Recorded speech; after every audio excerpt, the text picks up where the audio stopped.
नमस्कार मित्रांनो, स्वागत आहे तुमचं आपल्या चॅनेलवर. मित्रांनो, तुम्ही जर आपल्या चॅनेलवर नवीन असाल तर आपल्या चॅनेलला सबस्क्राईब करायला विसरू नका, कारण अशाच नवनवीन कथा मी तुमच्यासमोर घेऊन येत राहील.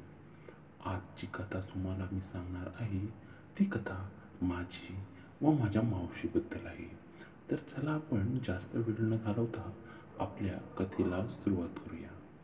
मित्रांनो, माझं नाव यश. मी कामानिमित्त शहरामध्ये असतो. यावेळेला मला घरनं फोन आला की आपल्या घरी पूजा आहे, त्यामुळे तुला लवकर घरी यावं लागेल. मला सुट्टी मिळत नव्हती. ऑफिसला गेल्यावर मी बॉसला विनंती केल्यानंतर मला सुट्टी मिळाली. एक आठवड्यासाठी गावाला चाललो होतो, म्हणून मी माझी सर्व कामे आटोपली व बॅग भरून रात्रीच्या प्रवासाला निघालो. मला रात्रीचा प्रवास हा खूपच आवडतो. माझ्या मनाला आल्हाददायीपणा हा रात्रीच्या प्रवासामध्येच मिळतो. मी बस स्टँडला आल्यानंतर मला बस मिळाली. सगळ्यात महत्त्वाची गोष्ट म्हणजे प्रवासामध्ये जर मी खिडकीमध्ये बसलो तर विचारूच नका, इतका आनंद मला अजूनही होतो. प्रवास करत असताना मी बसची खिडकी पूर्णपणे उघडून दिली व बाहेरून येणारे गार वारे मी अंगावर घेऊ लागलो. कानामध्ये हेडफोन घालून मी छान संगीत ऐकत होतो. त्यानंतर खूप वेळ झाल्यानंतर मला झोप लागली. 3 ते 4 तासाचा प्रवास केल्यानंतर शेवटी पहाटे बस येऊन आमच्या गावामध्ये थांबली. मी उतरल्यानंतर घरी गेलो. घरी आधीच पाहुणे आलेले होते, त्यामुळे सर्व घर हे पाहुण्यांनी भरलेलं होतं. काही पाहुणे हे घराच्या अंगणामध्ये मस्तपैकी झोपलेले होते. घरामध्ये जाताच सर्वांनी माझी विचारपूस केली. आई म्हणाली, एवढ्या रात्री तू बसने आलाय व पहाटे घरी पोचलास, त्यामुळे तुझी झोप झाली नसेल. जा, तू नाश्ता कर व झोपून घे. मी आईला म्हणालो, नको, झोपणं तर हे रोजचं असतं. पाहुणे हे कधीतरी भेटतात, त्यामुळे मी त्यांच्याशी गप्पा मारत बसलो. बघता बघता सकाळ झाली व सकाळची दुपार. आम्ही सर्वजण आमच्या शेतावर फिरायला गेलो. शेतावर खूप वेळ फिरल्यानंतर आम्ही शेतावरील असलेले फळं तोडली व येताना घरी वाटेमध्ये मिळालेल्या नदीवर सगळ्यांनी मनसोक्तपणे आंघोळी केल्या. त्यानंतर तिथून येताना उसाचा लागलेला गोड व थंडगार रस आम्ही सर्वांनी पिला. संध्याकाळ झाल्यावर आईने मला सांगितलं, अरे अजून मावशी आली नाही, तिला घ्यायला तू बस स्टँडवर जा, तिचा आत्ताच फोन आला होता. मी होकार दिला व बस स्टँडवर निघालो. मावशीला मी जेमतेम 3 ते 4 वर्षानंतर बघणार होतो, कारण मावशीचा नवरा हा बाहेरगावी कामाला असल्यामुळे मावशी व तो तिकडे असायचा. ती खूप कमी वेळा घरी यायची. जेव्हा घरी यायची तेव्हा मी घरी नसायचो, त्यामुळे मावशीची व माझी भेटी कधी झालीच नाही. खूप वर्षानंतर मी आता मावशीला भेटणार होतो. ओळखतो की नाही असा माझ्यामध्ये प्रश्न पडला होता. मी मावशीला बस स्टँडवर बघताच तिला चटकन ओळखलं. अजूनही तशीच, जशी मी तिला 4 वर्षापूर्वी बघितली होती. गोरीपान, छान दिसायला ती खूप सुंदर. वर्णन करावं तितकं कमीच. तिने मला बघितल्यावर हसायला लागली व म्हणाली, अरे यश, तू आता किती बदललाय व किती मोठा झालास. मी म्हणालो, हो, पण मावशी, तू अजूनही तशीच आहे जशी मी तुला 4 वर्षापूर्वी बघितली होती. असं म्हणताच मावशी थोडी लाजली. आता तुम्हाला मित्रांनो 4 वर्षापूर्वीचा किस्सा सांगायचं झालं तर मी माझ्या आत्याच्या मुलीच्या लग्नात मावशीला एकदा बघितली. ती आतमध्ये तयारी करत असताना मी अचानक दरवाजा उघडला व मावशी माझ्यासमोर भोंगळी उभी होती. हे बघून ती प्रचंड लाजली व मी पण पटकन दरवाजा बंद केला व खोलीच्या बाहेर आलो. त्यामुळे मी दुहेरी अर्थामध्ये तिला म्हणालो, तू ही 4 वर्षापूर्वी जशी होती तशी आत्ता आहे. तेव्हा ती लाजली व माझ्या गाडीवर बसली. आता आम्ही घरच्या रस्त्याला निघालो. तिची बॅग मी माझ्या पुढे घेतली होती. तिचा एक हात माझ्या खांद्यावर होता व दुसरा माझ्या पायावर.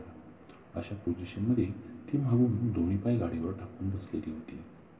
आता आमच्या गप्पा रंगत चाललेल्या होत्या. गाडीवर बसल्यानंतर येणाऱ्या हवेमुळे तिचे केस माझ्या तोंडावर येत होते, त्यामुळे मला गुदगुल्या होत होत्या. तिने लावलेला शॅम्पूचा वास हा माझ्या डोक्यामध्ये फिरत होता. खूपच छान असं ते वातावरण झालेलं होतं. अधूनमधून गाडीचा ब्रेक मारला की मावशी माझ्या अंगावर धडकायची, त्यामुळे मला वेगळीच मजा येत होती. मावशी म्हणाली, "अरे यश, रस्त्याला खड्डे नाही तरी तू ब्रेक का मारतोय?" मी म्हणालो, "मावशी, मला मज्जा येते म्हणून." तेव्हा मावशीला कळालं की मला काय हवंय व मी काय बोलतोय ते. घरी गेल्यानंतर आता मावशी महिलांमध्ये गेली. तिचं बोलणं चालणं चालू झालं व मी इकडे पाहुण्यांमध्ये रमलेलो होतो. रात्री मात्र पंचायत होणार होती, कारण उद्या पूजा असल्यामुळे पाहुणे जास्त होते व आम्हाला झोपायला जागा कमी.